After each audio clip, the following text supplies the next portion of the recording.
rate of flow of heat through a cylindrical rod is H1. Here we are having a cylindrical rod, and what is the rate of flow of heat? If Q1 is the amount of heat flowing per unit time, that is known as rate of flow of heat, and it is given as H1. The temperature of the ends of rods are T1 and that of T2. If all the dimensions of rod become double, means initial cross sectional area is A1, then the new cross sectional area A2 is 2 times A1, means if initial radius is R1, then the new radius R2 is equal to 2R1. R2 is equal to what? 2R1. Cross sectional area A2 is equal to what? 2A1. Length of rod L2 is equal to 2L1. Length of rod L2 is equal to how much? 2L1. So, all the dimensions of the rod becomes double and the temperature difference remains the same. See here, across the two faces, temperature differences remains same. Then the rate of flow of heat becomes H2. Q2 divided by T is equal to H2. This is the rate of flow of heat. Then the relationship between H1 and that of H2 is, relationship between H1 and H2 is.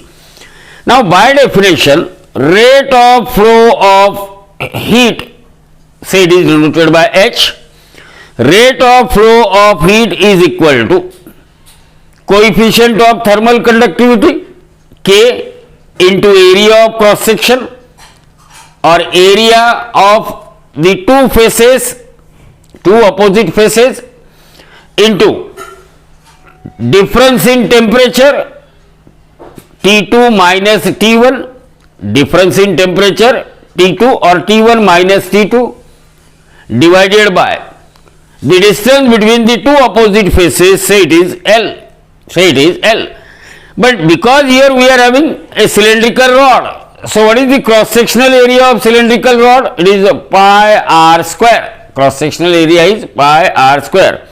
So therefore we can say H1 is equal to K into, now instead of cross sectional area A, pi r1 square into T1 minus T2 divided by L, and H2 is equal to K into pi r2 square into T1 minus T2 divided by, length is what here? 2L. Distance between the two opposite faces, it is doubled, means it is 2L. Now taking the ratio of these two, this is equation number 1, this is equation number 2, H2 upon H1. What H2 upon H1 becomes? H2 upon H1. See here, K, it will cancel, pi get cancelled. So we are having H2 upon H1 means R2 square upon R1 square. Temperature difference is same. Now regarding length, here length is L and here 2L and length here is L. See here, H2 means in denominator 2L upon H1. So L will move in numerator.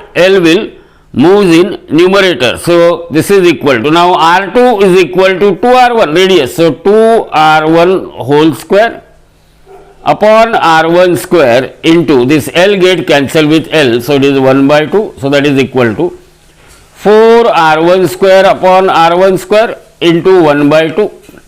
So this R1 square get cancelled, 2 1s are 2, 2 2s are 4, therefore H2 upon H1 is equal to 2, H2 upon H1 is equal to 2, or rate of flow of heat in second case when all the dimensions of rods are doubled, it is 2 times that of rate of flow of heat in the first case.